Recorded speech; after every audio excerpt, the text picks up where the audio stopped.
easier than the academic test, but it is not fair, right? I found what more easier than the academic. Okay, so this will be like I get the comprehension and then okay. Academic, I just wanted to ask that the practice Cambridge books and found it very harder than any exam I had taken. So, okay, I'm going to answer this one. Okay, so actually, to be honest with you, yes, the academic test is much more tougher, much more difficult, much more challenging than the general training test. These sessions are for both. Today's session is going to be for both academic and general training. Okay, if you cannot hear well, just ask them to enable the device's sound. Okay, it's important to do that.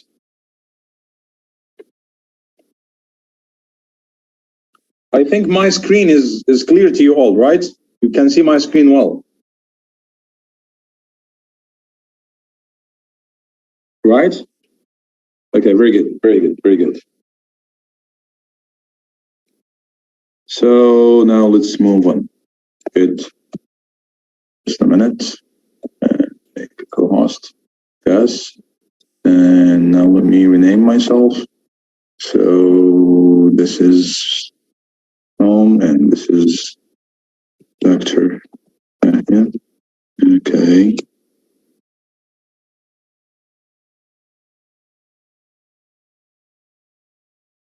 Good. So can we get the PDF? What PDF you mean? Okay. I don't understand that. So anyway, let's move on. Let's move on to complete this part. Good. So during this session, actually, I promise to have a very fruitful session. I promise that you can no, of course, this PPT is confidential. It cannot be shared. Okay, cannot be shared simply because it's my own mate. Okay. So anyway, you can take screenshots as you can. Okay. So during this session, we are going to gain a lot of practical tips. Okay, this is number one. And you are going to know how you will be scored. I said that the general training test is much more easier than the academic test. But actually, it's extremely fair because the marking scheme is not the same. I mean that the marking scheme in the academic test is completely different from the general training test. And I'm going to explain this point at the end of this session. And it may be a surprise to a lot of you. So you are going to know how you will be scored. I mean, how many correct answers to get a specific band score. Okay. And I'm going to show the IELTS reading components. What are the components of the test? I'm going to highlight the essential sub-skills that you need to do well to maximize your band score while doing the reading test. And I'm going to identify the common mistakes that you can avoid in order to enhance your performance during the test. Okay, IELTS is not scary. IELTS requires effort, as I said. IELTS requires effort. Okay, so our session today is going to be for both academic and general training, as I said, and you have to know a lot of important points here. So how much time is the reading test? Actually, the reading test is, as you can see here, the reading test is 60 minutes, okay, an hour, for both academic and general training. So if you are academic, you're going to have 60 minutes. If you are general training, you are also going to have 60 minutes. So during these 60 minutes, you need to do a lot of things, actually. For example, you need to read the passage, right? You need to read the questions. You need to find the answer of these questions. You need to make sure that these are the correct answers, and you need to type the answers, or you need to write them down in your answer sheet, right? So this is a long process. This is a long process. And a lot of people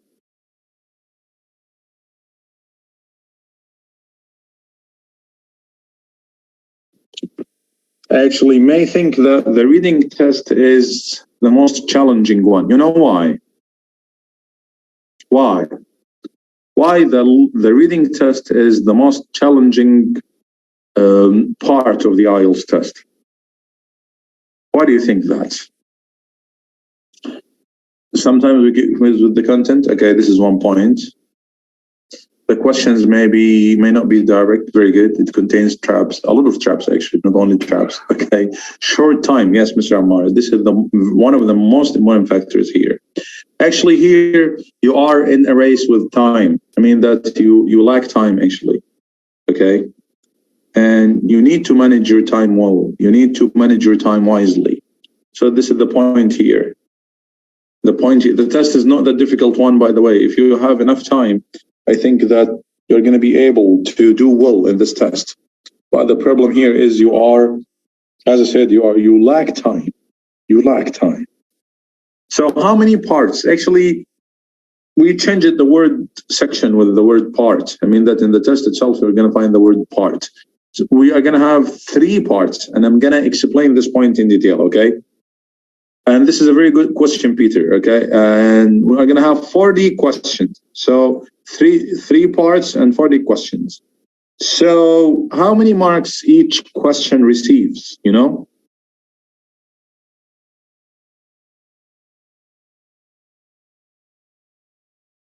Okay, cool. So again, how many marks each question receives? Yes. Yeah, that's it. Actually, each question receives just 1 mark. Very good. That means how many marks do we have in total? 40 marks in total. Great. Very good. Very good. Okay. So now let me...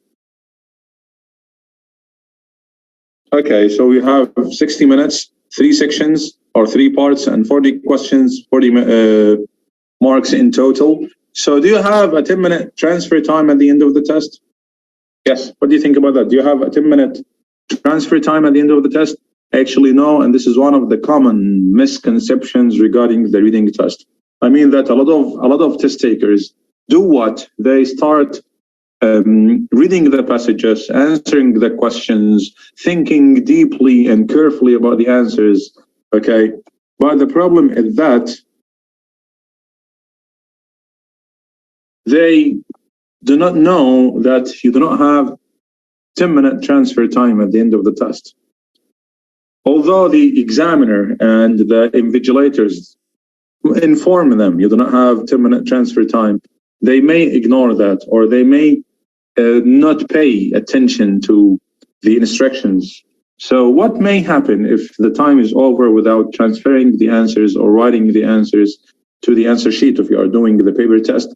Actually, in this case, you will get nothing. You will get a big 0, as I said. You will get a big 0, yes. So what are some differences between what? In the camera base, I'm going to explain the differences, so don't worry. So what are some differences between, okay, the academic and general training? I'm going to spot the differences between them first, okay? So I have academic reading, sorry.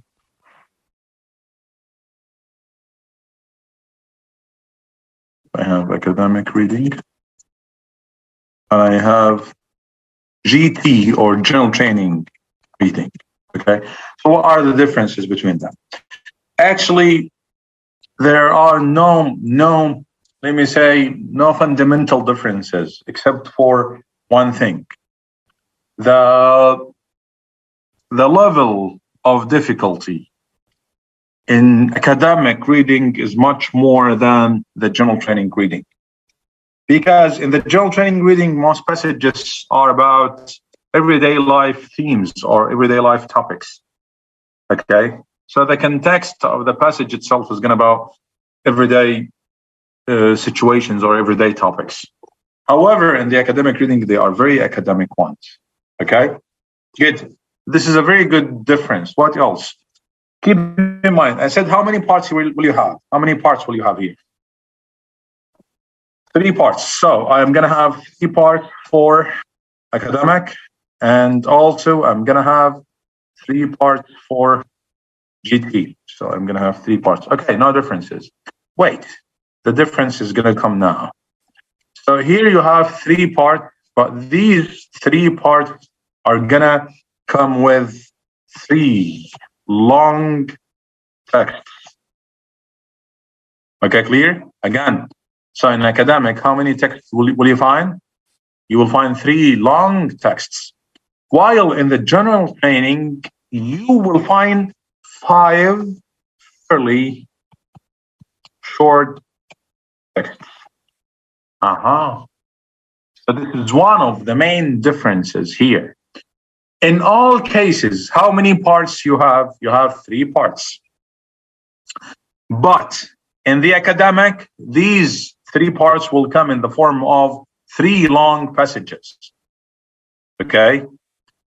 But in the general training test, they come in the form 5 fairly short passages. 5 fairly short passages.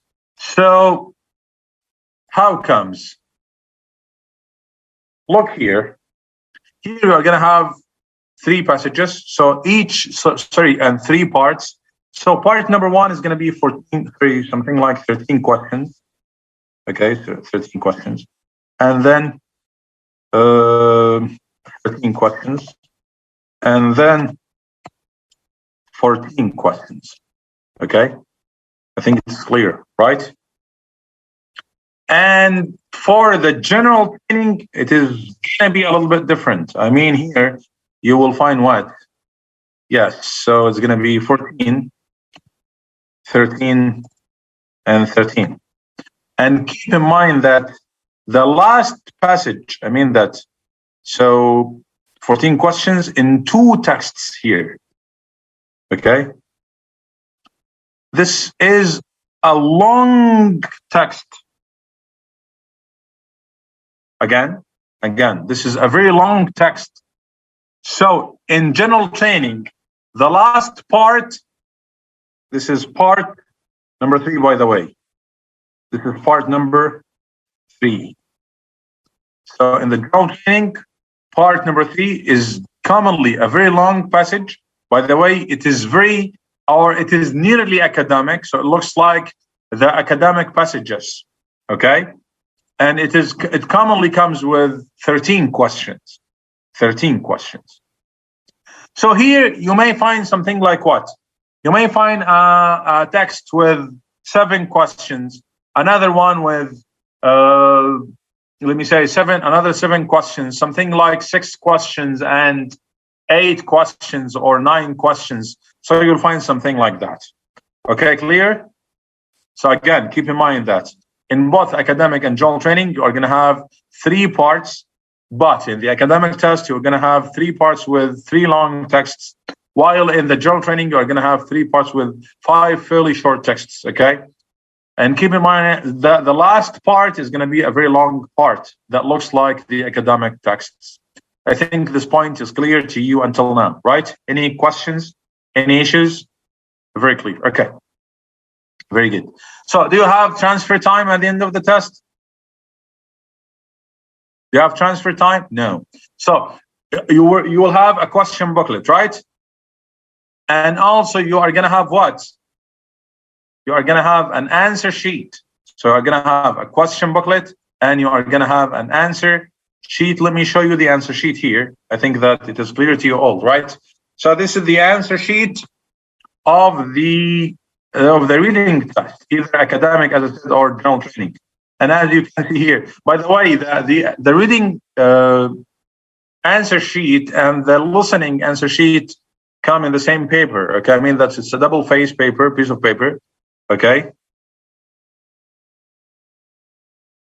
Take the question paper home. No, of course. No, you cannot. You cannot. Okay. So again, here you need to write your answers. So what may happen if I fail to, as I said, to write the answers? That means you will not you're gonna get a big 0. Yeah, that's that. Okay, you will be very grateful, dear brothers and sisters, if you make sure that your cameras are switched off. Okay, thank you so much for your understanding. Okay, let's move on.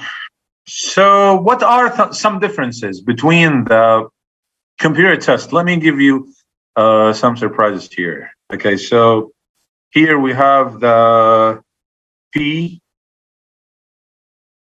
or paper test and the CD test. CD means computer delivered test. General training is the same in UKVI? Yes, it's going to be the same, Jenna. No difference. Okay. But keep in mind that I said that if you need to check, I mean that some people may take the general training test is for the purpose of migration. Okay. I mean that if you want to take the test for the purpose of study, that means you need to take which one? The academic or the general training for the purpose of a study? Of course, you need to take the academic test. No, general training is for the purpose of migration, for some jobs, not all jobs, though, okay?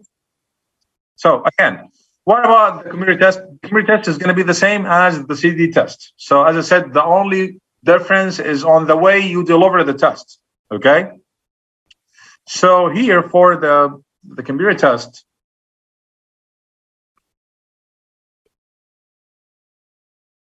okay, so here for the computer test or for the paper test, you can write down notes on the question booklet. Oh, good. Okay. So you can write down notes on the question booklet. So this is of course helpful to you. Okay. What about you can underline and circle. Underline and circle specific parts. What about those who are doing the CD test? Actually, for the CD test, you are gonna do what? Okay, you are gonna get note paper with another note paper, by the way, with your password and username. Okay, so you can make use of that. You can make use of that to do what? You can make use of it as a scratch paper. You can make use of that as a scratch paper. Okay? Clear? Good. Of course, I said that they are going to give you a note paper with your password and username. You can make use of this paper as a scratch paper, by the way. Okay? Here you can highlight using different colors. Okay? Right click on the word and then just choose highlight.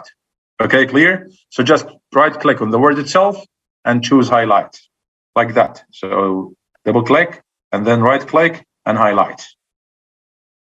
Done? One important point here. Yeah, I'm going to tell about that, Nitika. Okay. One of the nicest points here is that you can copy and paste. So this will help you a lot to avoid typos. No, Control F is not allowed. Okay, it is not allowed to Control Find. No, but you can copy and paste, and this is great, of course. To avoid what? This will help you avoid what? Avoid typos. Okay, avoid typo. And one nice point is that you can locate the paragraph next to the question.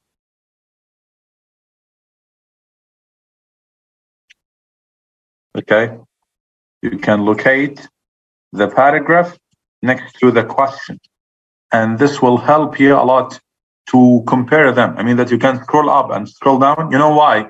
Because the screen is split into two parts. Okay, let me give you an example. So the screen is going to be split into two parts like that, for example. And here you will find the questions. Sorry. Here you will find the questions, while here you will find the passage. Okay, and then you can locate the questions just next to the passage. So this will help you a lot to compare the answers. Okay, to compare the answers. Okay, clear about this point? Are you clear about this point? Good. Let's move on.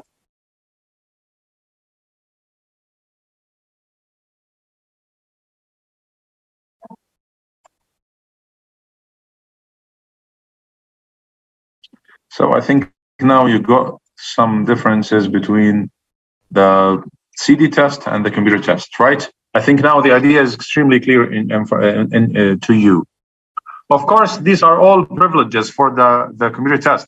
You know why? In the paper test, you need to you need to do what? You need to move forward and go backward, moving from one page to another to look for the answer. Will there be links? No, of course, no links. What does it mean by link? No links. No links. Okay. Let's move on. So again, as I said, there are some basics regarding the reading part. So you're going to have 3 parts, total time of 60 minutes. Okay, and you need to manage your time wisely. So the question is, as long as we are going to have 60 minutes, how can I divide my time? Yes, you will be able to go back and forward, so don't worry about that.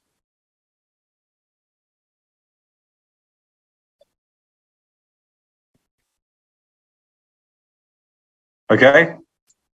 Yeah, how can we divide our time? Yes, what do you think about that?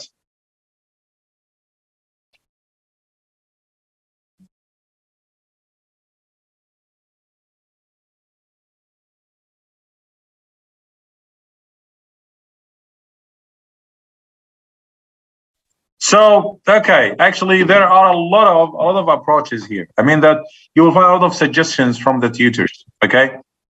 So, which part is the easiest part? You know, we said that we're going to have 3 parts. Which part is the easiest one? Actually, the first part is the most easiest part. Okay. So, as I said, it's like a warmer to refresh your mind, to break the ice between you and the test. And which part is the hardest or the most challenging part? Actually, it's part number 3. By the way, you can start with each or with any part you like. Okay, it is not a must for you to start with, for example, part number 1. Okay.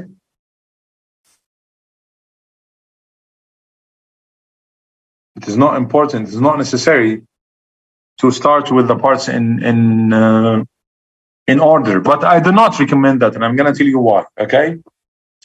So can I go back and forth? Yes, you can do that. You can go backwards and forwards. Okay, so don't worry about this point.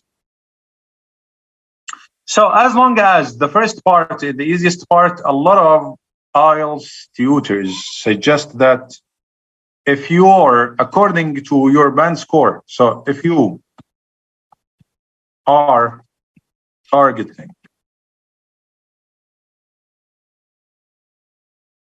okay, or let me say, I would not want, if your target is band 6 above or 6 plus, then you need to manage your time like that. Okay, 17, 20, 23. Sorry. Again, 17, 20, 23 what? Minutes, of course. However, if your target is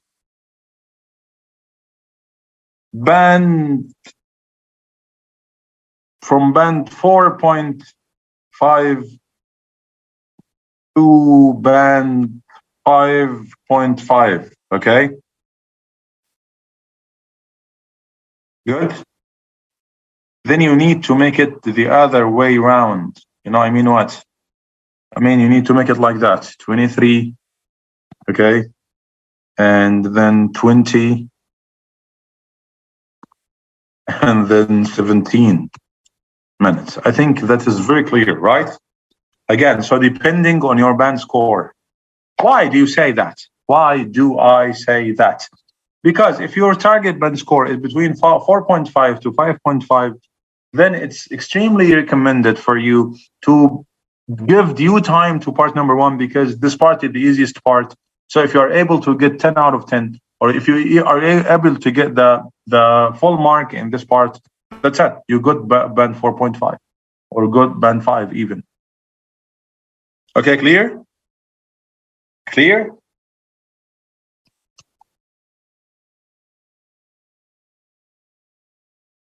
Good. Never do that. Who said that? Yes, you need to give some time. Yes, you need to give some more time to the last passage. But what do you think? Is it advisable, or it is good to start with the hardest passage, for example? What do you think about? Because actually I heard a lot of IELTS tutors on the YouTube giving pieces of advice to their students to start with the hardest part, or to start with part number 3. Okay, actually, I do not agree with them at all. You know why? Because in IELTS, we already made up the test to suit your mind mechanism, okay? Your mind system. So actually, there are many benefits for starting with the first part. Okay, number one, as I said, this is the first part, and it is the easiest part, as I said. So this will help you a lot to do what? To refresh your mind. Okay, it's the easiest part. So when you find yourself doing well in this part, this will help you a lot gain confidence in yourself. This will encourage you to move on. This will encourage you to do well. However, if you start with the most challenging, this will exhaust your mind. This will tire your mind, and this is not good, of course. If you are having an exhausted mind, or a tired mind, believe me, you will not be able to think clearly. And thinking clearly and carefully is one of the most important things for the reading part. Okay, clear? Good. Good. Okay, now let's move on. And as I said, actually, you are going to have something like 13 or 14 questions in each passage. Okay, great. Okay, very good, very good. Thank you so much, Ms. Mayar. Okay, so let's move on. Some tips for the reading section. Okay, so one of the most important things that you need to know regarding the reading section is that you need to You need to learn as many synonyms as possible. So learning synonyms is something extremely important. And I think I already shared some useful websites with you. And if you check the Telegram channel, as I said, you will find a lot of resources regarding these synonyms. Okay.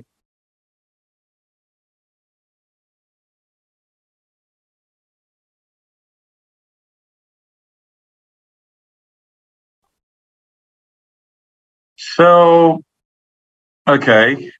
And after that, more practice. You need more practice to practice IELTS scanning and skimming. And actually, I'm going to explain these points in detail. You are going to finish the session mastering skimming and scanning. I promise that I'm gonna change your concept about these two important sub skills.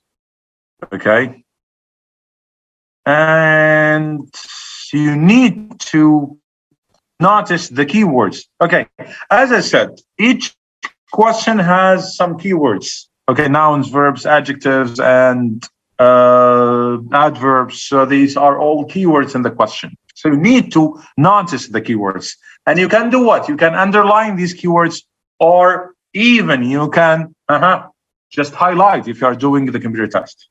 Good. After underlining and recognizing the computer test, I need to think about what? Yeah. Just tell me. Once you underline, once you recognize and put your hand on the synonyms, or sorry, I give the answer. Once you put your hand,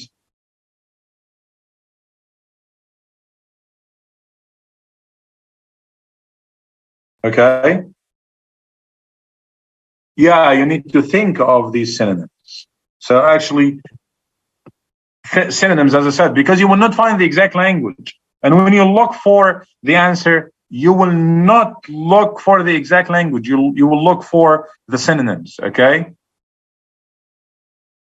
Dear brothers, we cannot add you to the Telegram group or to the WhatsApp group. So I will be very grateful if one of our roommates here just send us the links for the Telegram channel and the WhatsApp group link, okay? Thank you so much for your understanding. Okay, let's move on. So scan for the synonyms of these keywords in the passage. So the question now is, which is to do first? To read, which is to do first? Is it to read the passage or to read the questions? What do you think?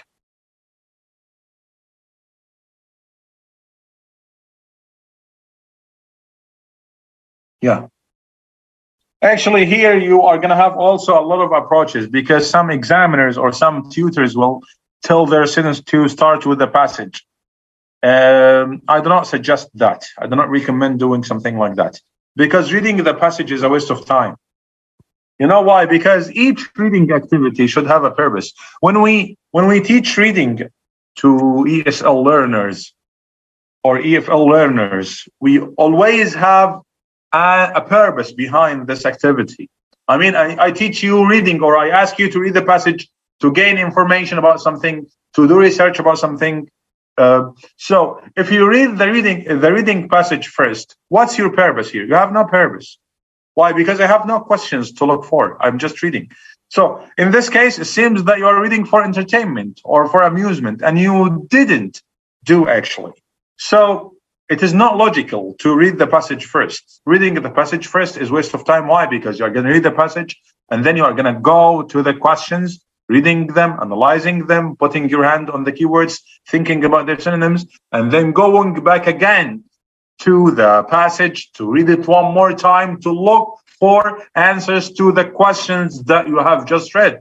So why do you follow such long and tedious process? And instead, I need to read the questions first, analyze the questions first, put my hand on the keywords in these questions, thinking about their synonyms, and then I need to go back to the passage looking for the paragraphs that may carry the answer of my questions. Okay? Okay, clear? Okay, I read your questions and I'm gonna answer them, okay? So I hope this point is clear to you all. So reading the questions, of course, is highly recommended, as I said, because reading the question will help you to think about what you're gonna look for. I'm gonna look for an answer to this question. And we're gonna have exercises about that. Good. So after that,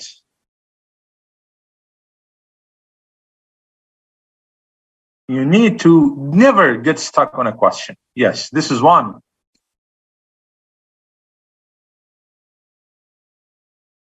Okay, so never get stuck on a question. Actually, this is one of the most common mistakes regarding the IELTS reading. You know why?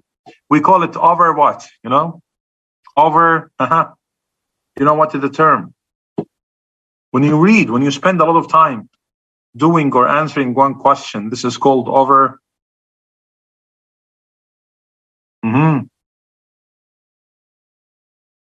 It's overtime, not overdoing. It's called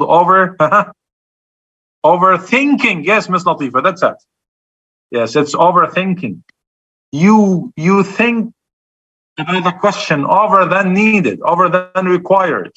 So this will waste your time. This will waste your energy as well. So never do that. Never do that. And one important thing is that when you get stuck on a specific question, you get nervous. And if you got nervous, you wouldn't be able to think clearly. So never do that. Never do that. If you find yourself unable to find the answer of a specific question within 1 minute, forget about this question and move to another one.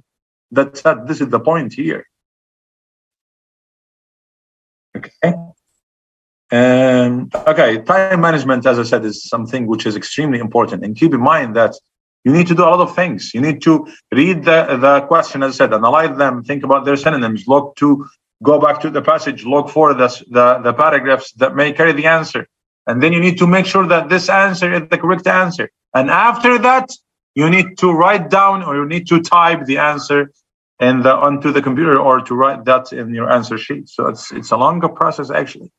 And it requires effort, and it requires something like, let me say, to be very, very careful. Okay. So how many different types you are gonna have? I'm gonna give you the chance to have a look, and I'm gonna take just something like 2 minutes. Okay. No, handwriting is not important, but sometimes it does matter.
So I said that we have, yes, I told you to wait, so I'm so sorry for that. So anyway, I said that we have different types. Do you remember how many different types we have in the listening part of the IELTS test?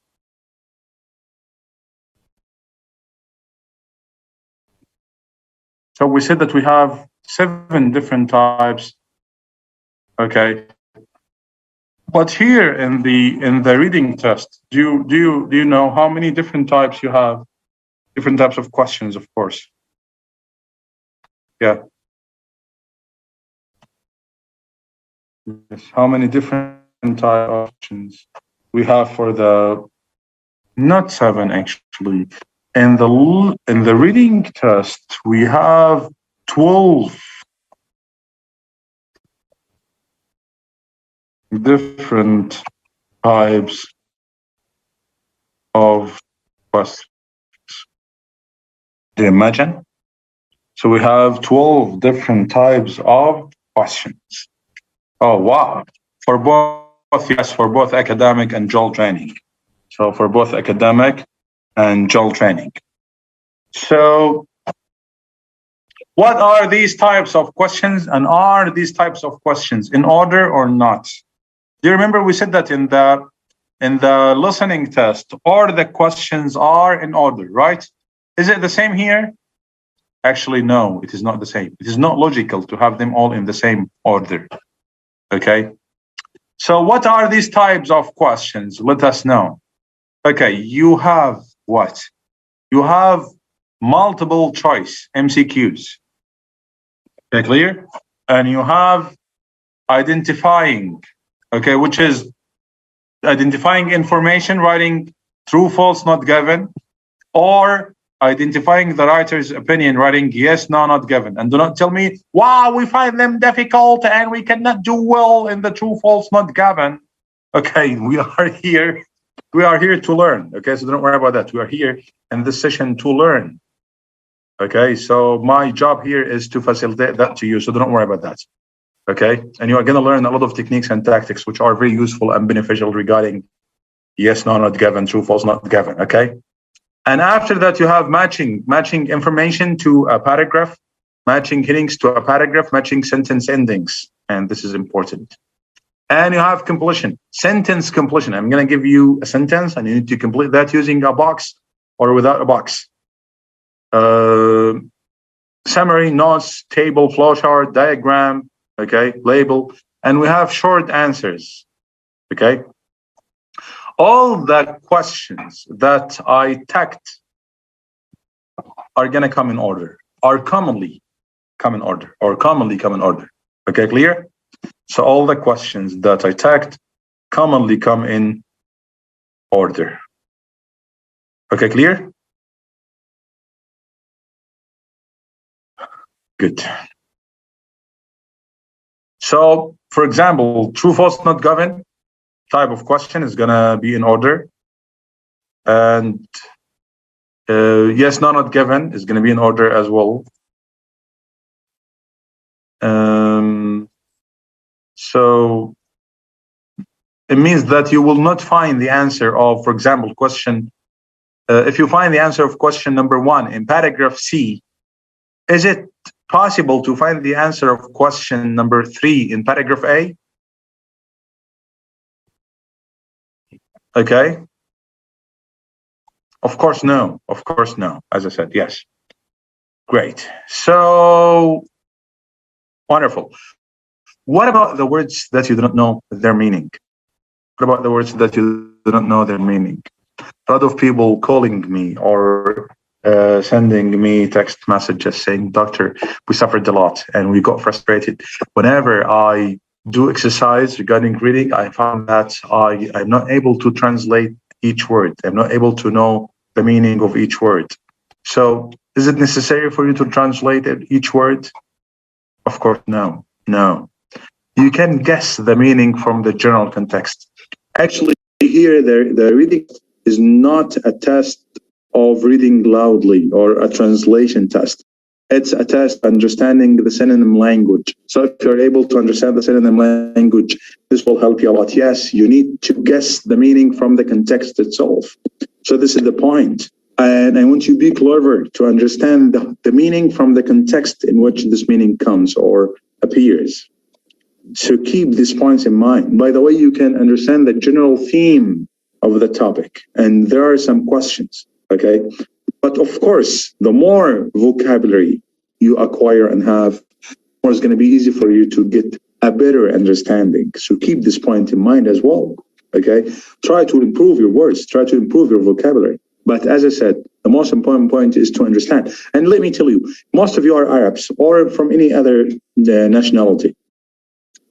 Okay, if I ask, or from any other different background, do you get an overwhelming understanding of each word in your first and native language. So why students do not do well in the abilities test, قدرات test in the spoken part or lovely, okay?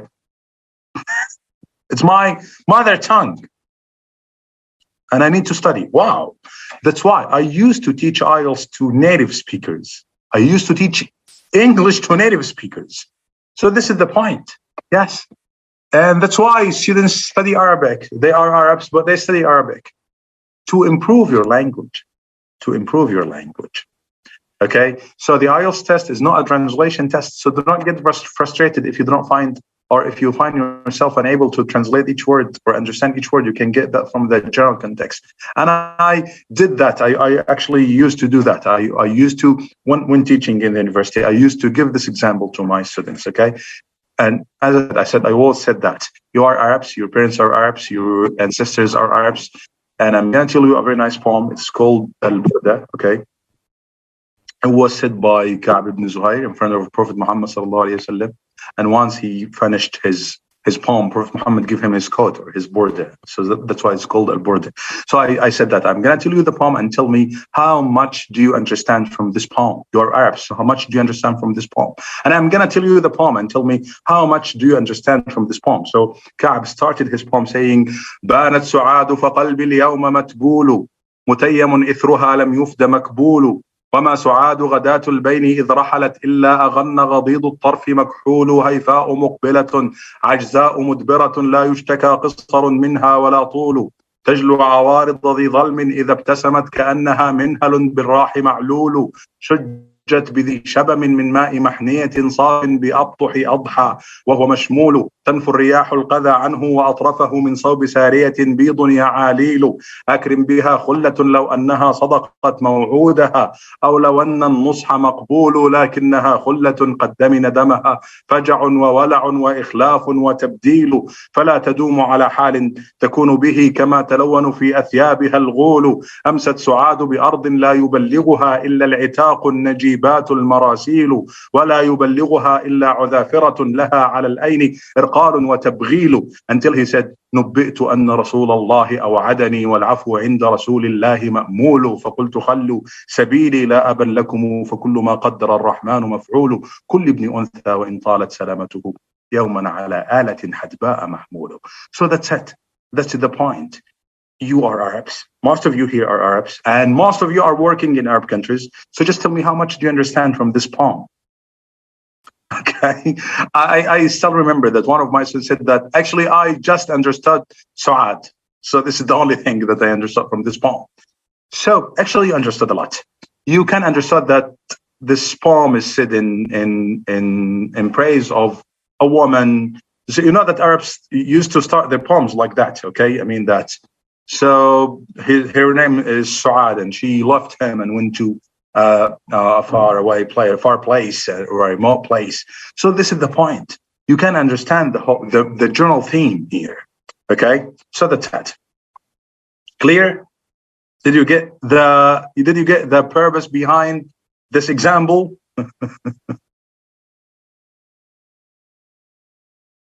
Got it. Good.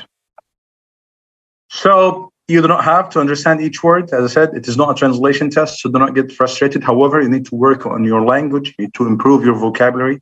You need to do well. You need to acquire language. Okay? Let's move on. So simply, this is the most... Okay. So simply, and this is the most important slide here. The reading test is a test of doing two things. Or we have actually four steps, 2 prayer steps.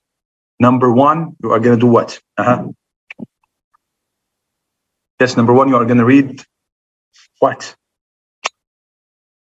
Read what? Yeah, just remind me. Read the questions and do what to the questions? Analyze them to put your hand on the keywords. Good. And after that comes step number 2, which is to think about the synonyms. You need to think about these synonyms of these words. And after that, you need to, once you understand the question, you got the synonyms in your mind, you need to go back to the passage looking for the part that may carry the answer of your question. This is called finding. As I said, in which you need to locate which part of the passage may carry the answer of my question.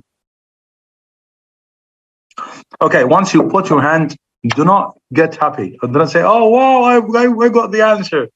Wait, why? Because look here, this point is the point in which most students make mistakes. They are able to find and locate the part that may carry the answer, but they are not able to understand this part well and match the information or compare the information mentioned in this paragraph with that in the question and checking whether they match well or not. So after that comes a very important point, which is to understand that part of the text, to understand it well, as I said, to compare the information here in the passage with that in the question and check whether they are matching well or not.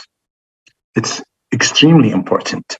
And here, sometimes, and not sometimes, actually, most of the time, you need to look at the implicit meaning.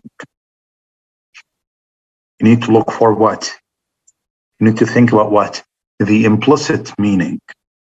What does it mean by implicit? Implied meaning. What is between line? Yes, or simply the indirect meaning.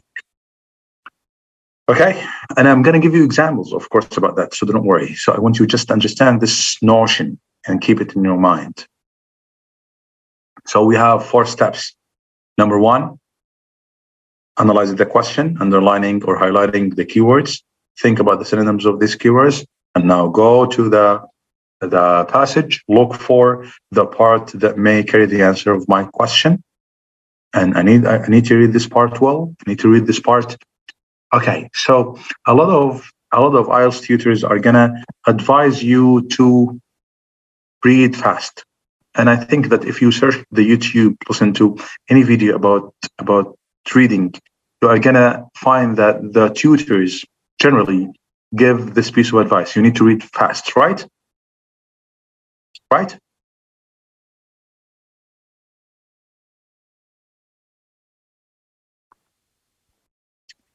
It's extremely important. But if I say that,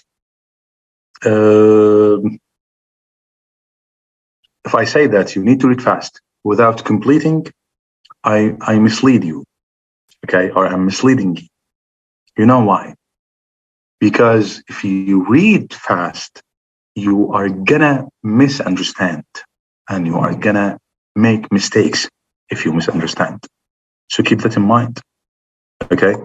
So again, I think it is clear, right? So again, if you read fast,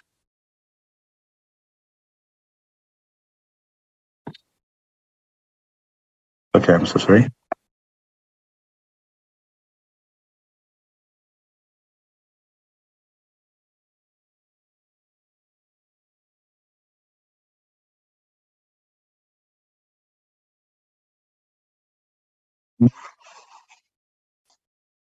And as I said today, or now we're going to complete this part, okay, regarding the reading section. If you can hear me well, just leave a hand, please. I think my voice is clear to you all. Yes. Okay. So before the break, we said that to do well in the reading part, we have four steps, right? So the first step is to do what? Yeah, again. So number 1,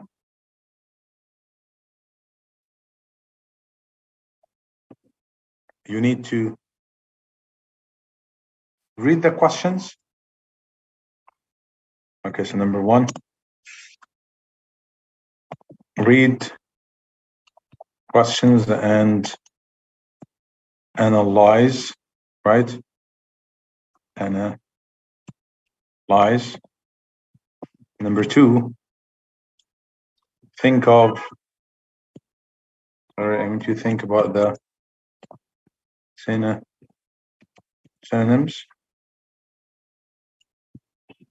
Number 3,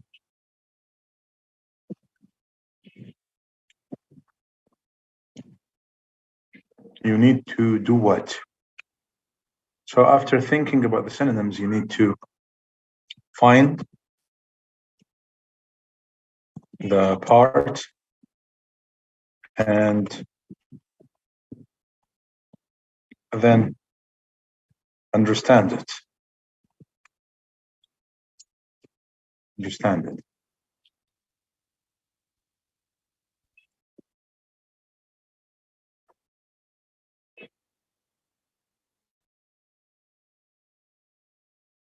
I think now it is clear, right?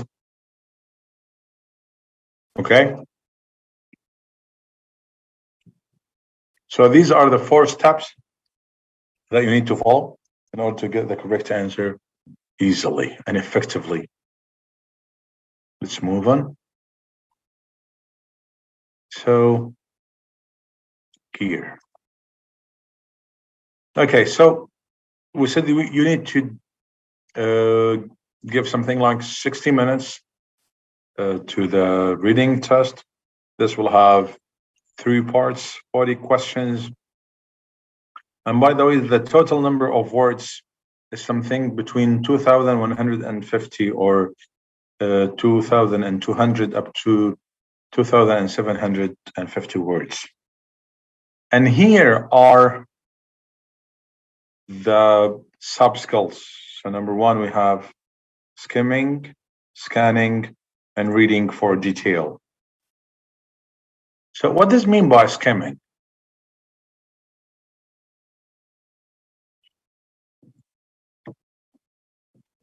Yeah.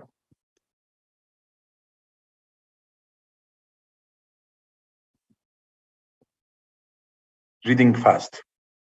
Okay. Why? Why?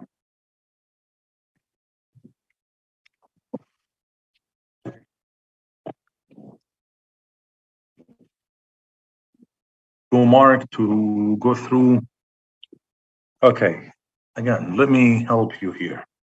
So do we scan the passage or do we scan a paragraph? Sorry, skim a passage or skim the paragraph? Very good.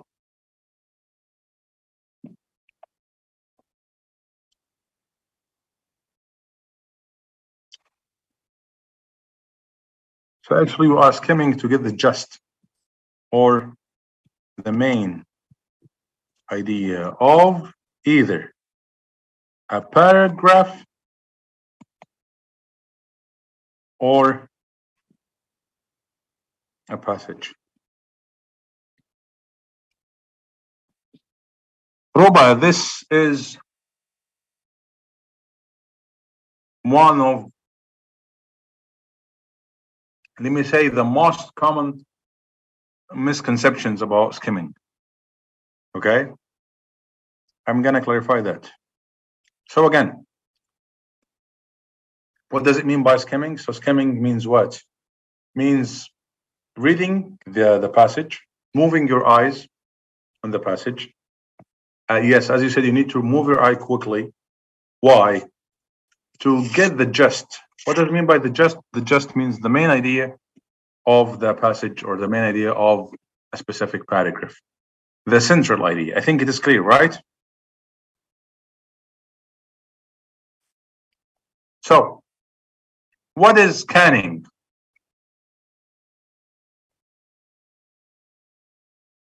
Yeah. Scanning is searching for some specific information. Like what? Dates, names, Okay, numbers, and etc. So this is simply scanning. So for scanning, in scanning, you need to read fast, right? But you need to read very carefully at the same time, because you are searching for some specific information. And that's why I always do advise my students, whenever you read the passage and you find, for example, a name of a person, a date, a number, a percentage, try to underline or highlight that, because 100% you're going to be asked about that. Okay, clear? So what is reading for detail?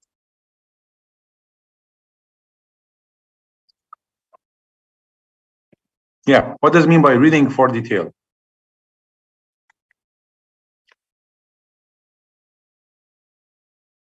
Mm-hmm.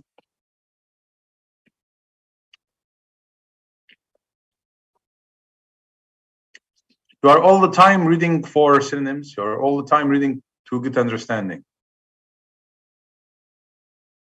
Yes, to understand deeply, or let me say indirect meaning, implicit meaning, indirect meaning. Okay?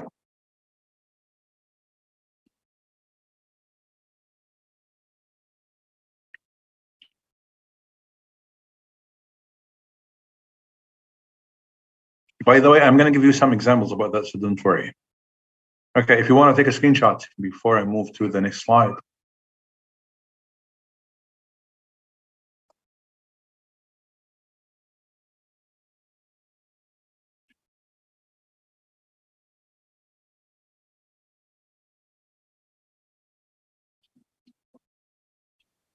Okay? So now we're going to practice skimming. Of course, you will not find a question like that in the test, but here we just need to practice skimming. So I want you to skim the topic here in this circular and tell me what is the best title. Is it the benefits of reading faster or how to remember more? Yeah, quickly.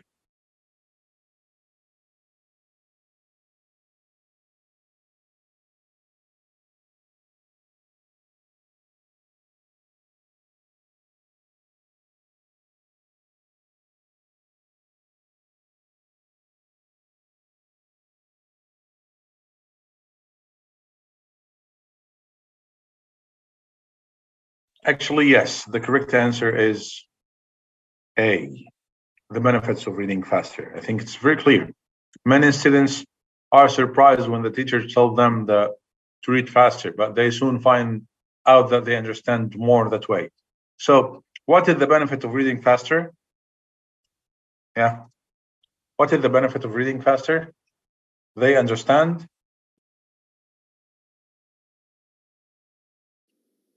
More. They understand more, right? Here, they understand more that way. So this is the best title, The Benefits of Reading Faster, not how to remember more. Okay? So now let's move on. Here you are going to have a text in this box and you have 5 questions.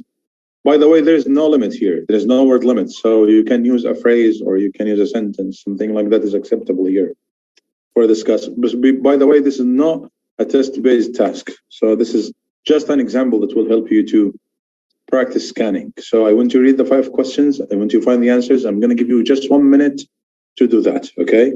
Go ahead.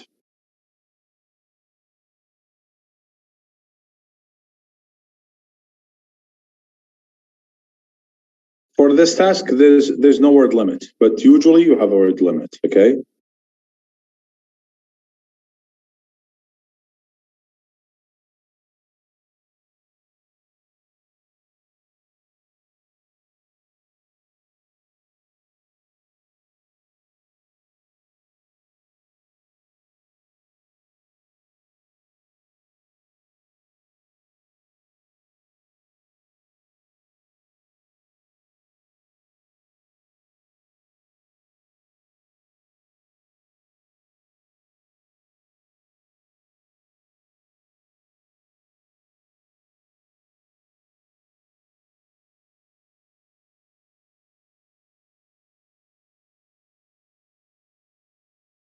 So number one, how many words a minute do slow readers read? Yes. Yes, read slowly between 150 and 150 words per minute, right? So this is the correct answer.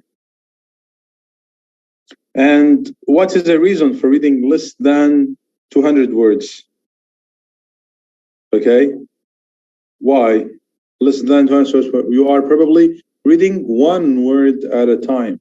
So this is the answer of question number 2, reading one word at a time. Very good. And number 3, how many words a minute do untrained native readers read? Untrained native readers, about 200 words a minute. 250, sorry, 250 words a minute. And how many words a minute do faster readers? Fast readers are called good readers, right? So the good readers read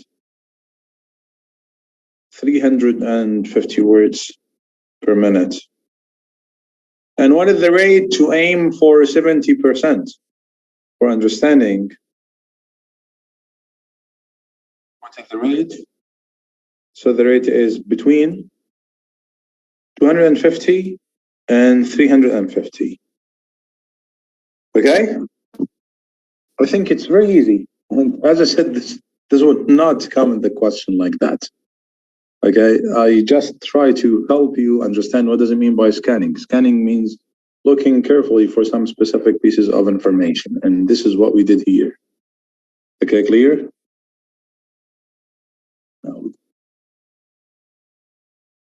let's move on.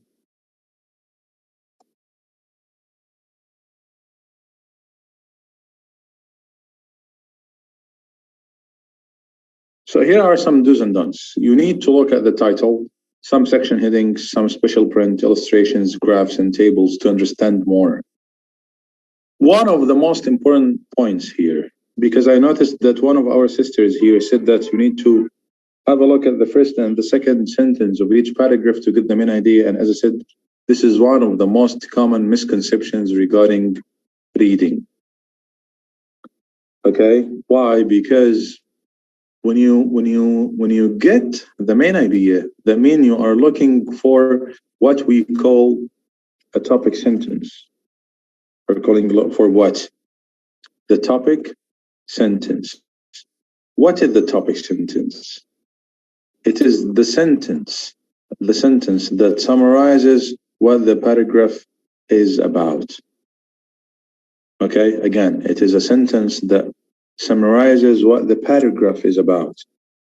So as I said, actually, a lot of the IELTS tutors on the internet or on YouTube usually do advise their students to just read the first and second sentences of each paragraph to get the topic sentence. And this is commonly wrong. You know why? Because as I said, the topic sentence is the main sentence and the other sentences just explain this main sentence. So the topic sentence is often the first and the second or last sentence.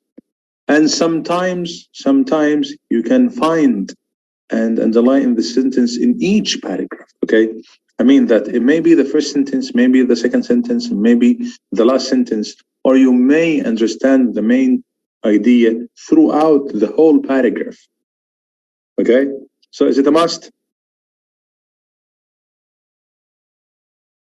Again, this is what I said, Ms. Dania. Actually, it is not common, okay? I mean that you may find the topic sentence at the beginning of the paragraph, in the middle of the paragraph, or sometimes at the end of the paragraph, because people who wrote these passages are professionals.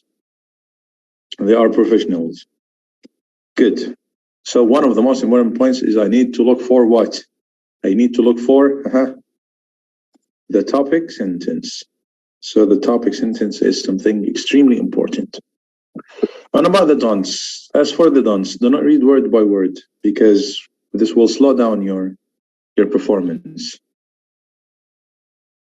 And do not follow the test with your finger or pencil. By the way, some people may do well when they do that, so it's no problem. Do not worry about the words you do not understand. As I said, this is not a translation test, it's a reading test. And it's a reading comprehension test. Never take longer than, not 2 minutes actually, never longer than 1 minute and a half for each question. 1 minute and a half only for each question. Okay?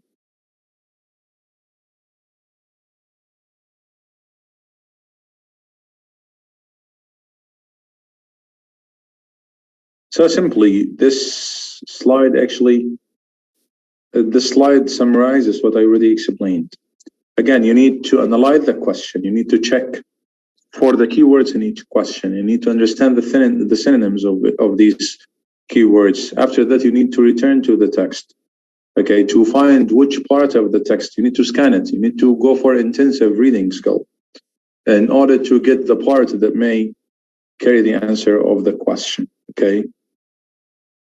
After that, you need to check your answer. I mean, you need to give yourself some time to be sure that this is the correct answer of my question. Now let's have a look at some questions. Okay, how long are the academic and general training tests? We said that they are both 60 minutes, and we said that they are both, or they both have 3 parts, and they have 40 questions, and the number of the total number of words is 2,150 up to 2,750. Okay, the questions are not in order. Some of the questions are in order, while others not. Okay. So on the academic reading test, where do the reading texts come from? Actually, the reading passages are all authentic ones. You know, what I mean by authentic ones are that they come from books and journals. They come from magazines and newspapers. On the academic reading test, the texts are or have been written for a non-specialist audience. So that means you are not required to be a specialist or a doctor in order to understand medical or passages about the medicine, of course, or an educationalist in order to understand passages about education or learning. You do not need to be an engineer in order to understand passages about engineering. So it is for non-specialist audience. And they are on academic topics of general interest, and they are appropriate for test takers entering undergraduate or postgraduate courses or seeking professional registration or development. Okay. However, on the general training, the reading passages come from notices and advertisements. So it's very common, by the way, to find an advertisement as a passage or a text in general training, or a notice, or a company handout or official document. Also, you know which text come from books, magazines, and newspapers? Which one? Especially in the general training.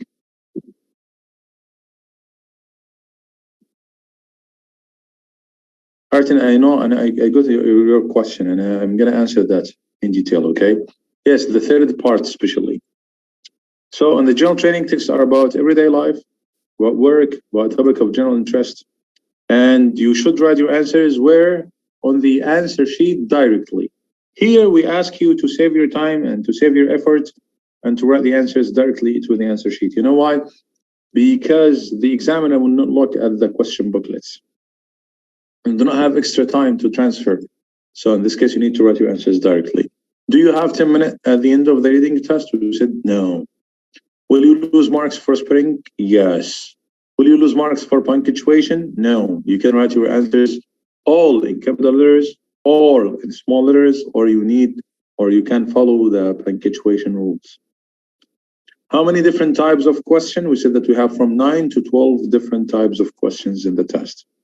And each question receives just 1 mark. And if you do not know the answer, it's better to make a guess rather than leaving the question blank. And of course, you may get 6.5, 7.5. And if you check the Telegram channel, you will find hundreds of some promising results. Actually, I can safely say that hundreds of my students were able to get band 9 in reading. Actually, I have hundreds of results, but I do not have actually enough time to post them all. If you check the Telegram channel, you'll find a lot of these promising results. And you too, inshallah, are going to be able to get high band scores in the reading part. Can we strike the answer and write a new one in case we feel that it's strong in the answer key? How do you get in the Telegram channel? Of course, you need to get, okay. So this is a brief synopsis, okay? This is what I explained, but in steps. So you can take a screenshot of that. Okay, now I need to move to a very important part. Yeah, now we come to the most important part here, which is the practical part. Actually, we are going to have a lot of practice today. Okay. So number one, ready? We're going to start with exercise number one. I want to read this passage quickly and tell me what is this passage about. I'm going to skim now. Yeah.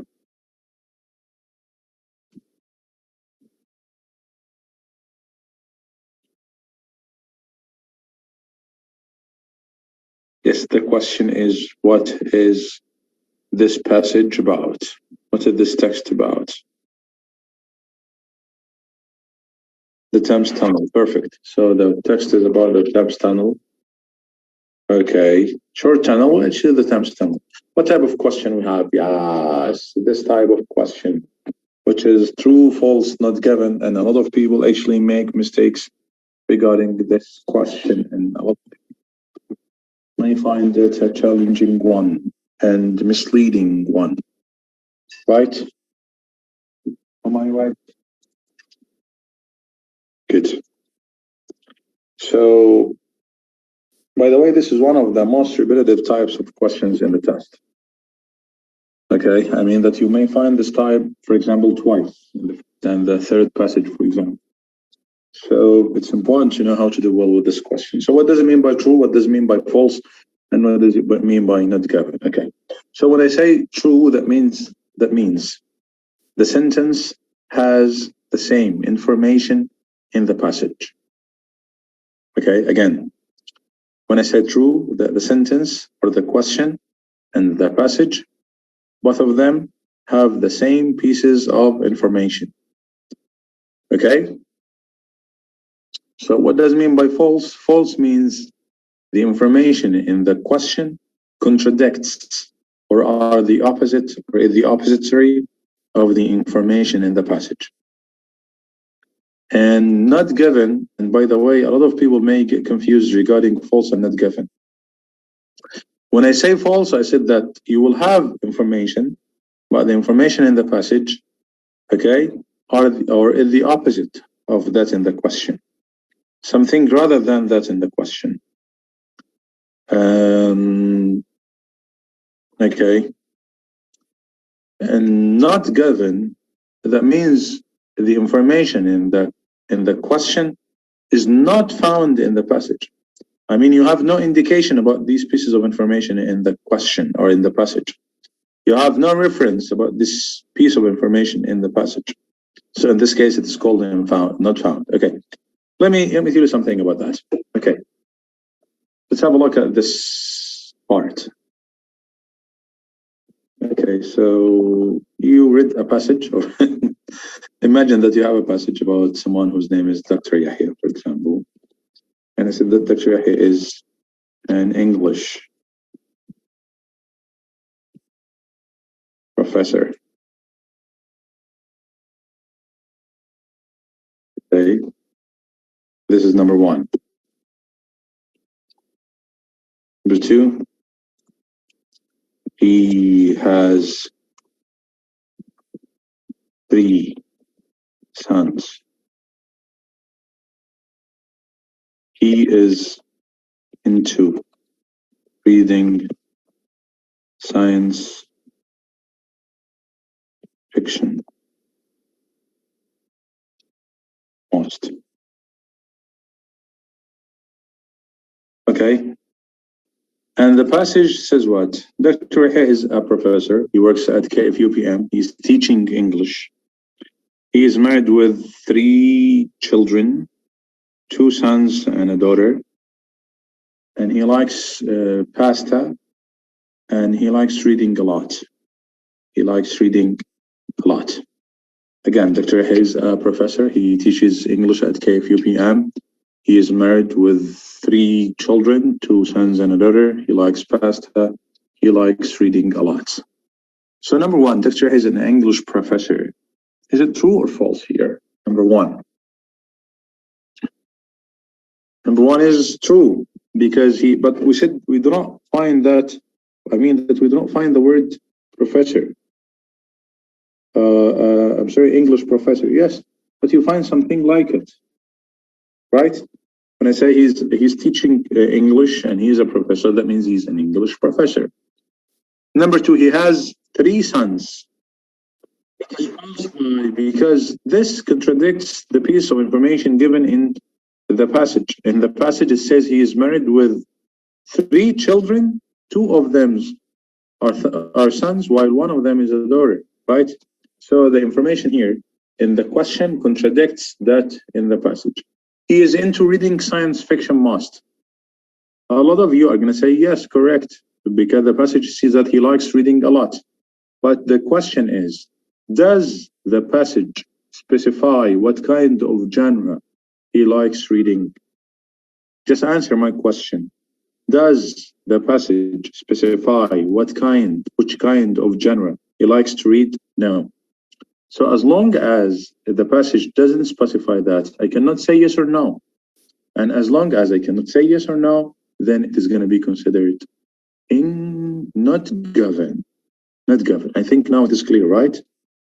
I think now it is clear. Okay. So let me give you another example about this. So Qatar organized the World Cup this year, right? And a lot of people think that this version is the greatest one. A lot of people think that this version of the World Cup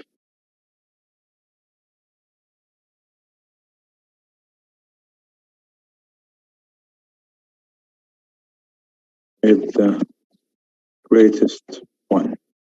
What do you think? So this is the passage. A lot of people think that this version of the World Cup is the greatest one. And you find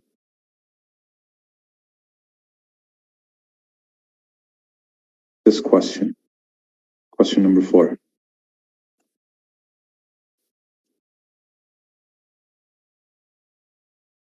Yeah, what do you think about this one? This version of the World Cup is the greatest one. Is it true, false, not given?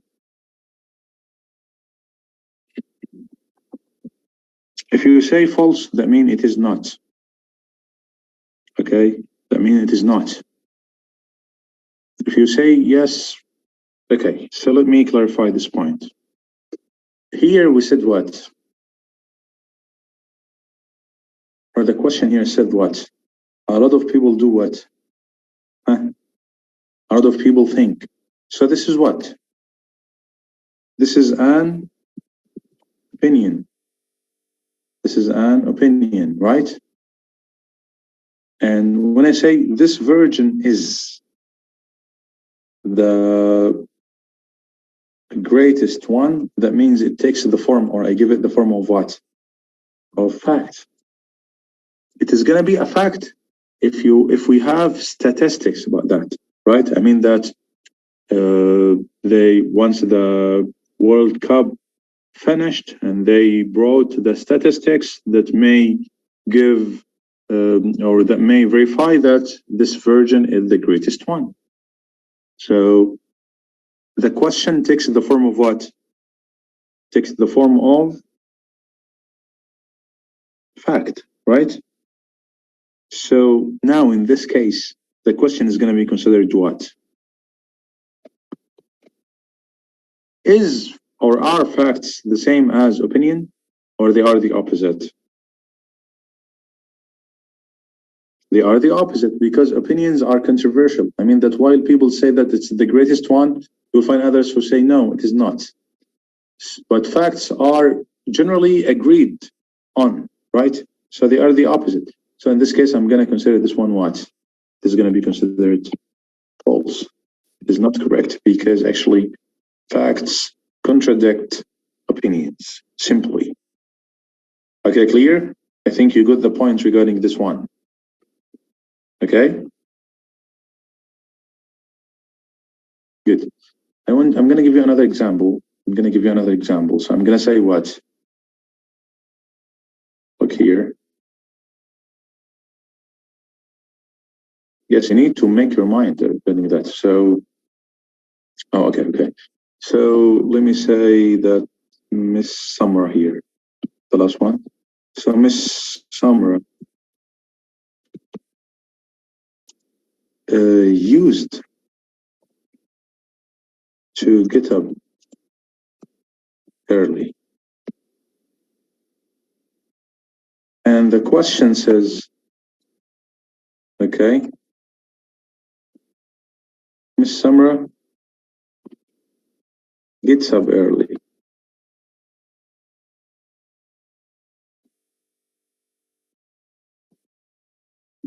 What do you think about that? Is it true, false, not given? A lot of you are going to say, wow, it's true, because we have the same, used to get up early and get up early. So it's going to be the same. Why do you say false? Actually, it's false. You know why? Because when I say used to, that means I'm talking about a habit that was in the past and it is no longer existed. That means Miss Summer quitted this habit. She stopped this habit. Okay? She used to get up early because she has a job. She quitted her job. So there is no need for her to get up early. So Miss Summer gets up early. Gets up early means now. So it's her current habit. But when I say she used to get up early, that means what? I'm talking about what? About the past. Okay, clear? So are the two sentences the same? Are the two sentences the same? No, they are not the same. So in this case, they are going to be considered what? Considered false. Got it? Let's go ahead because we have a lot of questions. So let me reveal the first question. I'm going to give you some time. Okay. And I'm going to give you the chance to answer the questions. So if you answer the question, I want you to give me the justification. I mean, do not tell me true, false, and give it. Just give me where we can find that and what is the justification for that. So I'm going to start with the first question. Okay, so the first question says, the Thames Tunnel was the first tunnel ever built. So look here, what are the keywords? The first tunnel ever built where? Under a river. So this is the key phrase here. So is it true, false, or not given? So here I need to, as I said, analyze. As I analyzed the question, I understood the question. I need to go to the passage now. So if you're ready to answer this question, just raise your hand, please, to let me know that you want to participate. Okay, Miss Ghada, okay. Yeah. It's true. Because the passage here in the first and second lines, it was said that the tunnel was built under the river, and this is in the second line. The first tunnel ever built, and any believed it. Okay, just stop here. So we have the word, the first subaqueous, right? Yes. So you know subaqueous means what? The word sub means what here? Let's see. I think it's under, right? Under. Yes. Yes. So sub under, and aqueous related to aqua, which means water, right? Yes. So the question now is the information here in the passage the same as that in the question? I think yes. Yes, they are the same. The Thames Tunnel was the first tunnel to be built under a river, right? Or underwater. Yes.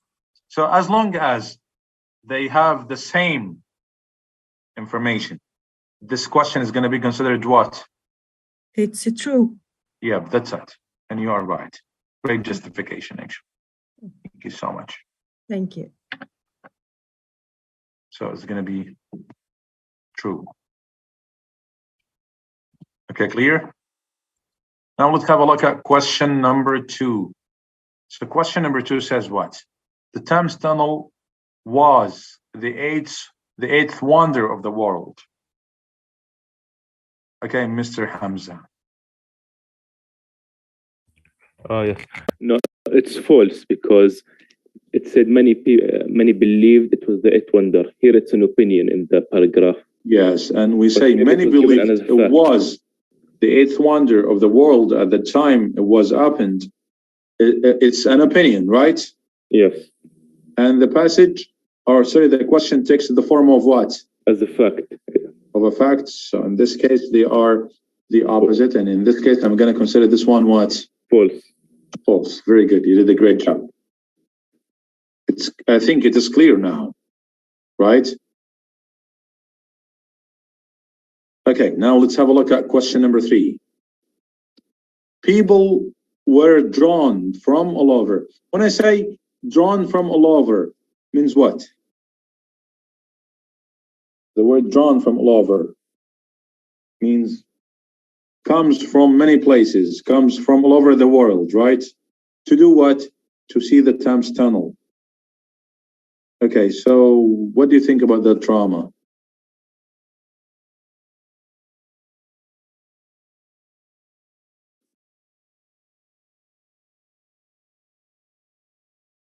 Miss Rama or Miss Hiba? Yes, one of you. Okay, Okay, yes, Miss Rama, so go ahead. Mhm. drawn all over, I just assumed it's like attracted to. Okay, so where can we find that in the passage, you know? I couldn't find it. I was gonna go with not given. So what Because they about... were said the tunnel was used from people of all classes, but they didn't really say they were drawn from all over to see the tunnel. It says in the 4th line, people came from far and wide to see the marvel. Good, Miss Hiba. So Miss Hiba said what? In which line? The 4th line. The 4th line. And people, look here, Miss Rama. And people came from far and wide to see the marvel. Which marvel? The Thames Tunnel. The Thames Tunnel, simply, right? Okay. Okay, so Miss Rama here, when I say people came from far and wide, does this expression means the same as drawn from all over? Yeah. Yes. So as long as it is the same, Miss Hiba, this sentence is going to be considered what? True. True. That's it. Yes. It is considered true. Very good. You did a great job, actually. Yeah, thank you so much. I think now it is very clear to you, dear brothers and sisters, right? So you have a clear idea about the mechanism now. So this is the mechanism that I need to follow. Okay, I need to understand the question well. Then I need to go back, analyze the question, go back to the passage to look for the part that may carry the answer. And then I'm gonna give the answer. Okay, so number 4, question number 4 says what? Okay, so it says, okay, people were able to travel by, so able to travel by sea or land in those days, I mean in the past. Okay, Miss Samra here.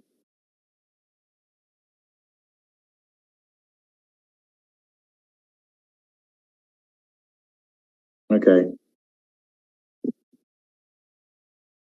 Okay, let me move to, okay, Miss Samra, yes.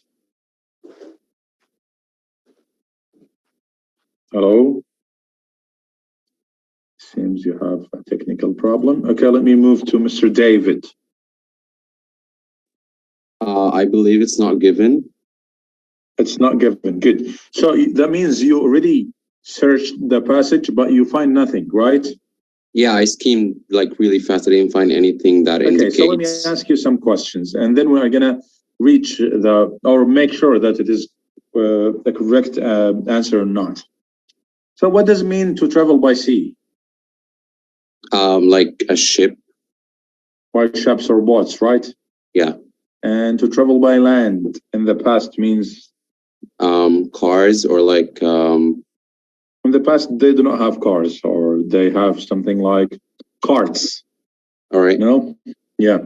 Good. So I want to have a look at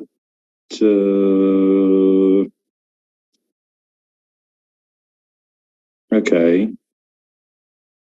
Something from here to there. Okay. I want to skim or scan this part quickly, dear David. Yeah. Okay. Yes, exactly.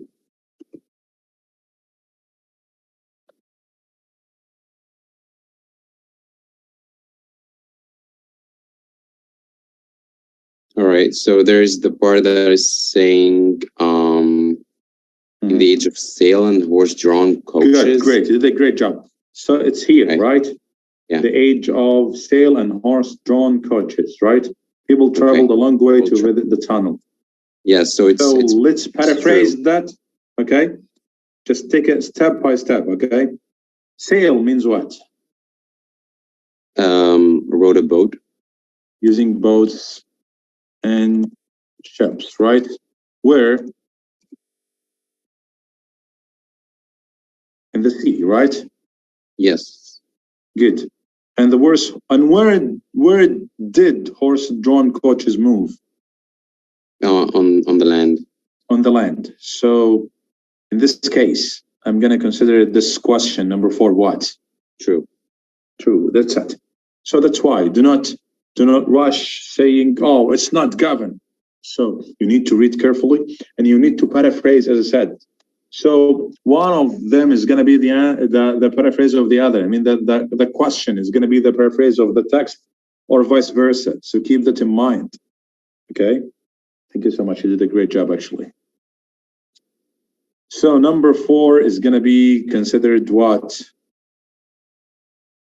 True. Got it? Is it clear for you all? Good.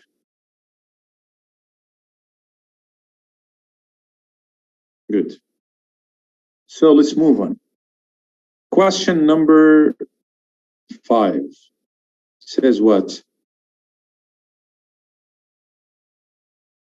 The aim.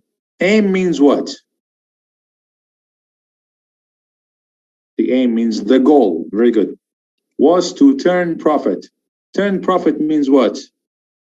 When I say to turn profit, to gain money, to make money. Very good. As a tourist attraction, you know, the monuments. Okay, I mean that attractive places. Okay, good. So the main goal behind the tunnel was that it is going to be visited by people as a tourist attraction, and these people are going to pay some fees. So in this case, it might collect money or raise money, gain money, right? So I want to check that part and let me move to Mr. Muhammad. Yeah. Yes, Okay. Okay. Yes, Mr. Muhammad. Where can we find that? I think we can find it at the beginning of how the aim had been for the tunnel to be used by wheeled vehicles to transport cargo, so that it could bring in a profit. Profit. Good. So the main goal was to be used by what? Business, for business. The wheeled vehicles. Yes. Right? So this is the main goal. And I think cargoes used to transport goods. So forget about this part. Let me ask you one important question here. In the piece of information here, in the piece of information here in the passage, the same as that in the question. No, it contradicts. No. So it contradicts each other. So they contradict each other. So in this case, I'm going to consider this question what? False. I think it's false. It is false, and you are right. The question is false, but you're right. You did a great job. Thank you so much. A nice justification. Okay. I think it's clear now. Now let's have a look at number 6. By the way, 6 is a very tricky one. So I want you to read carefully. Do not get tricked. Statues. You know statues means what? Statues means You know models? A stonecraft, okay, or a replica. You know replica? Miniatures, yeah, very good. So for example, when you travel to Mecca, you will buy some replicas of Al-Kaaba or a replica of Burj Al-Sa'a. If you go to Paris, you may buy a replica of the Eiffel Tower. If you go to Egypt, you may buy a replica of the Sphinx or the pyramids. So these are called replicas, and they could be bought as souvenirs. You know, souvenirs means what? Souvenirs means gifts. You know, gift? A gift that you buy to your friend when you travel for a place or something like that. Yes, like a present. Very good. So statues of the tunnel, replicas of the tunnel, could be bought as souvenirs? Could be bought as souvenirs? Yes or no? So let me move to Miss Jawahir. Okay.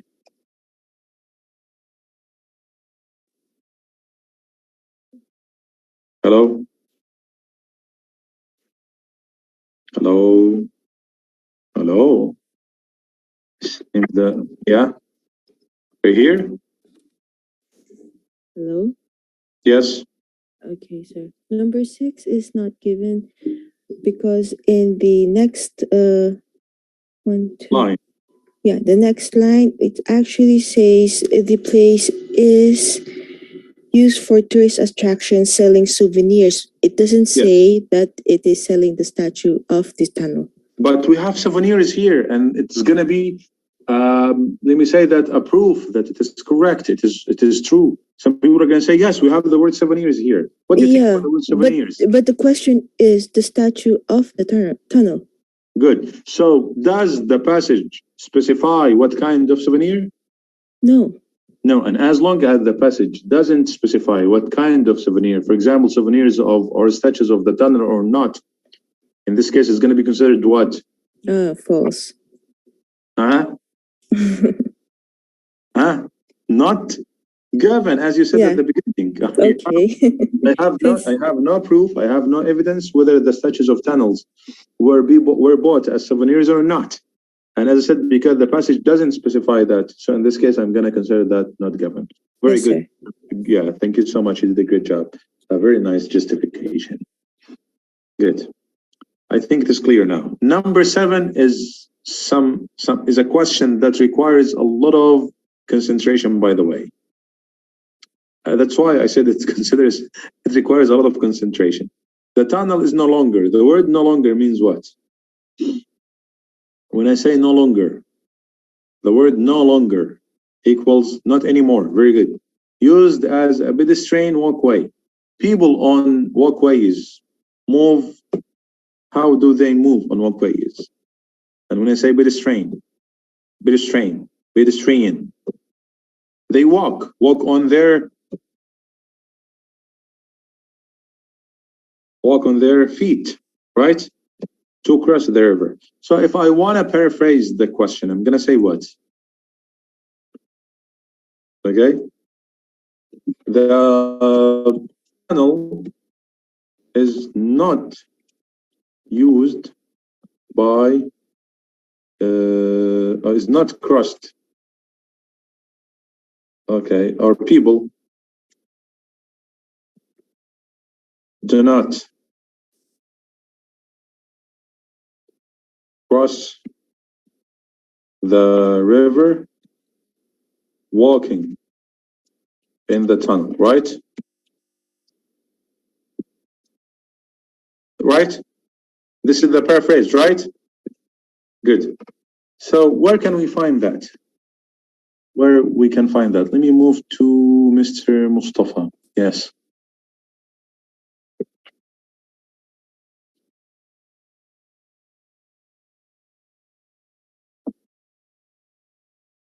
Okay, I cannot reach you. Okay, let me move to Nasif. Yes.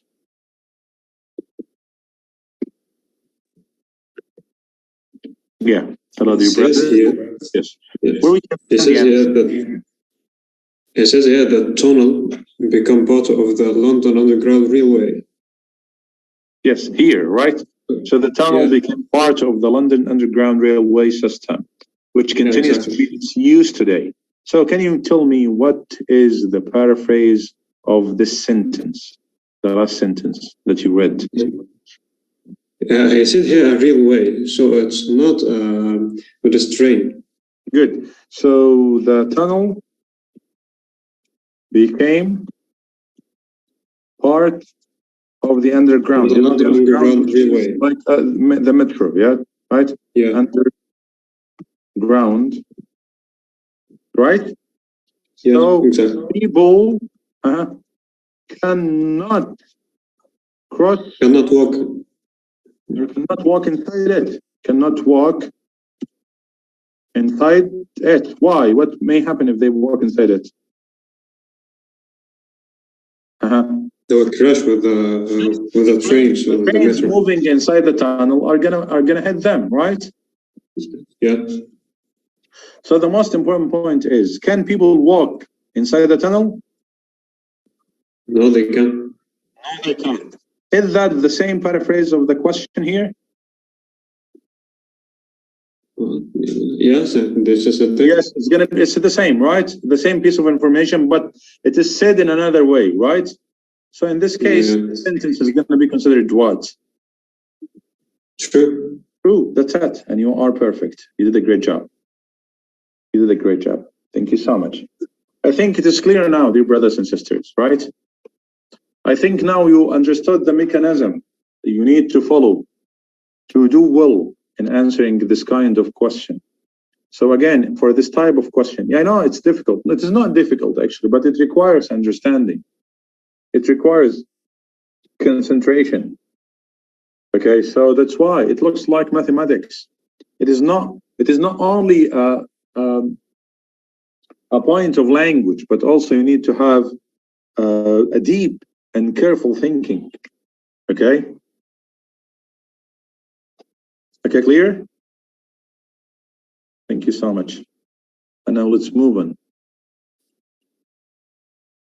Let's move on. By the way, this is a very academic part. This is very academic part. You may find some, by the way, the questions of the test were not that difficult ones. I mean that, I know that this exercise requires a lot of thinking and it is devised for that. Okay, now let's have a look at another exercise, but this time we're gonna have a full exercise. Okay, so yes, actually this exercise is great. I like it a lot. I want you just skim this passage and tell me what is this passage about, simply.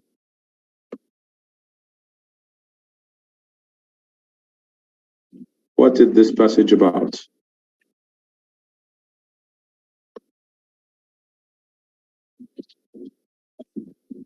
This passage is about what? Yes, Miss Hind, actually questions in true, false, not given commonly come in order. Commonly come in order. As you said, as you see here, okay? It is not about tikka masala, chicken. I think that you are hungry. Okay, so yes, what are these passage about? Or what is this passage, sir, about? It is about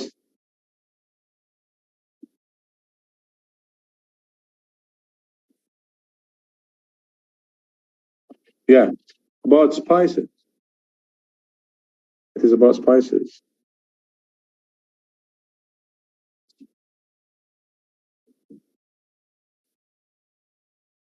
Okay.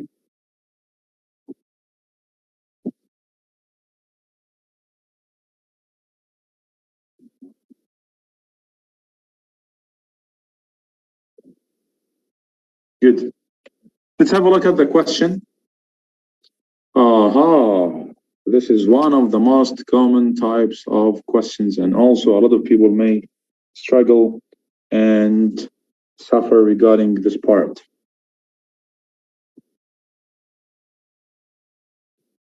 Okay, so what to do first? What do you think? Is it to read the passage or the paragraphs and then read the headings, or to read the headings and then read the paragraphs? Yeah, what do you think? Which is to be done first?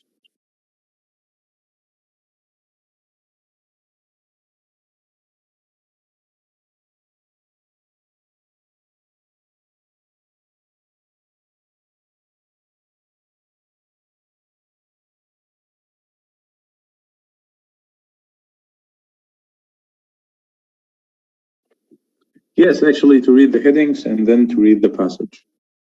Okay, great, great. Actually, I have just received a message from one of my students writing me that this is Dina. I have attended your latest IELTS preparation program, which has helped me a lot in doing great in my exam last week. Your tracks helped me in scoring 9 in the reading section and above 7 in both listening and speaking. Wonderful. Wonderful. Okay, so I'm waiting for her to just complete her message and I'm gonna share her results. This is the freshest result, actually. Okay, so good. It comes in time.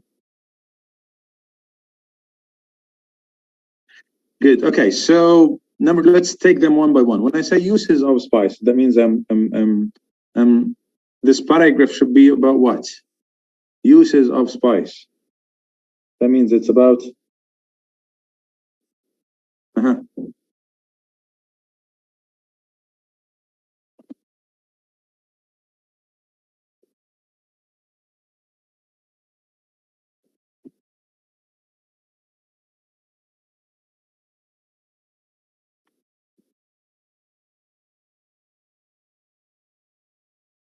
yes.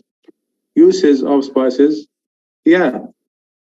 How we use them, right? How we use them.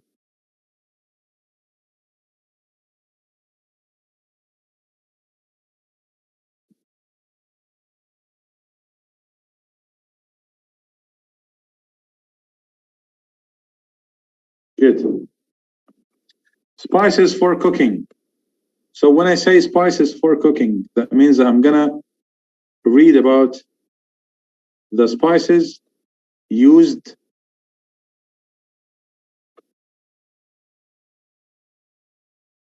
in cooking, right?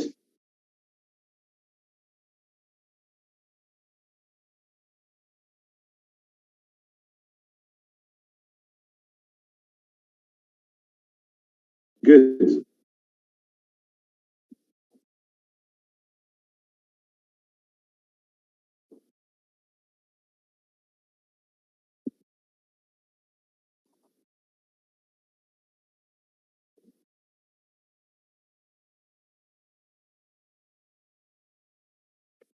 Yes.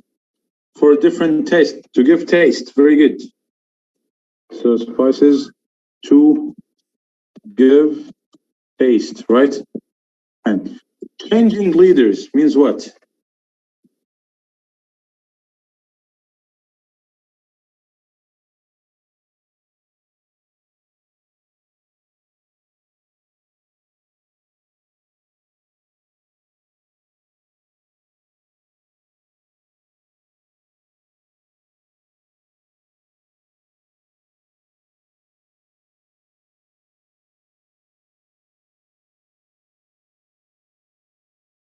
Yes, that's it. So those who had control over this trade.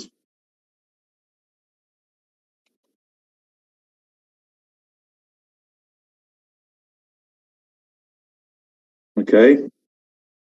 Not ingredients, leaders. Leaders means those who have dominated or who had dominated the trade. A strange choice, I think this one is given to us. I mean that this one is already done, so no need. It is given as an example. Okay, so what else? Let's move on. Preserving flavor. What does it mean by preserving flavor here? Preserving flavor means keeping what? Preserving means keeping, and the flavor is the taste. Yeah, that's it.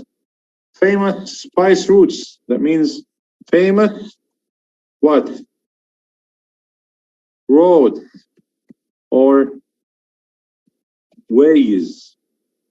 Famous roads or ways.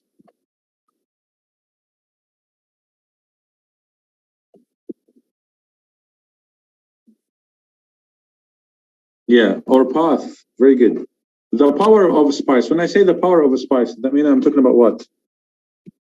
the effect or the importance of spice, right? It's the effect or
so sorry, I'm so sorry. I'm speaking while the mic is muted. Okay. When I say some spices, that means what?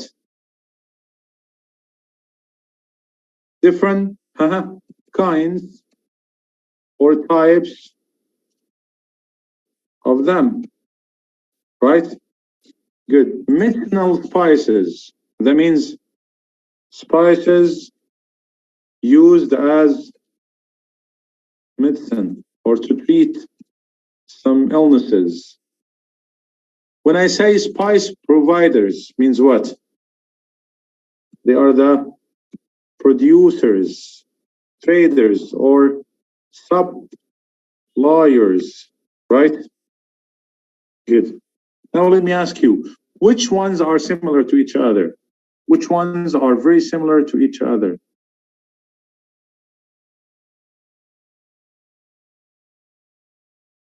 Which ones, which options here, which headings are very similar to each other? Number 2 and number 5. Okay. Number 8, number 9, and number 10, right? And number 1 also. When I say uses of a spice and medicinal or spices for cooking, medicinal spices, sorry, number 10 is not. Number 10 is not, okay? So these are very, very clear, very relevant to each other, right?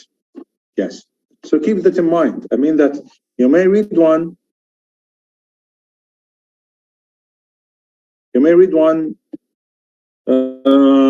saying that maybe about the uses of a spice, but actually this one is mostly about how it is used in curing diseases, or how it is used to preserve the flavor, or is it used to cook food.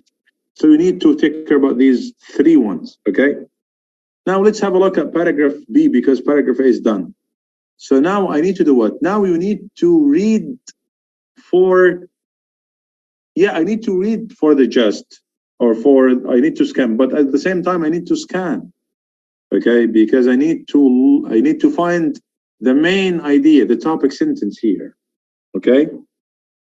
So I need to cast my eyes from left to right, from up to down. You need to read across from left to right, and you need to read down from up to down in order to find the expressions and words that may help you find the correct answer, right?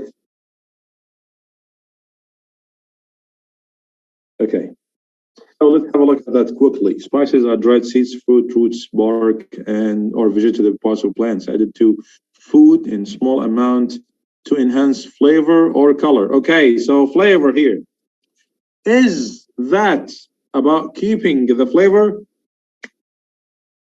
Yes, some people are gonna say, yes, it's about enhancing the flavor. I want you here to differentiate between two important things. I want you to differentiate between the main idea and ideas that support the main idea. Okay? So please, I want you to differentiate between these two types of ideas, the main point and the points that support or explain, support or explain the main idea. Okay? So, at this point here, a main idea? Yes or no? No. Okay. Herbs, in contrast, are only from the leaves and only used for flavoring.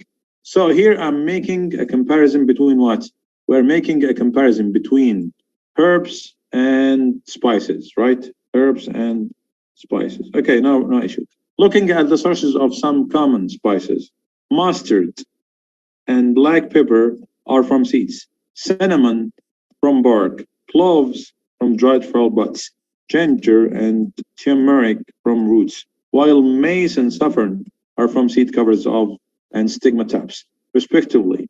In the face of such variety, it is becoming increasingly common for spices to be offered in the pre-made combinations. Chili powder is a blend of chili pepper with other spice, often common oregano, garlic powder, and salt. Mixed spice, which is often used in baking a rich blend of sweet spices with cinnamon. So what is the main idea here? What is this paragraph doing? Yes, just tell me, don't give me the answer. Just tell me, what is this paragraph doing? It gives me what? It gives me a list of different examples or different kinds and types and sorts of spices, right?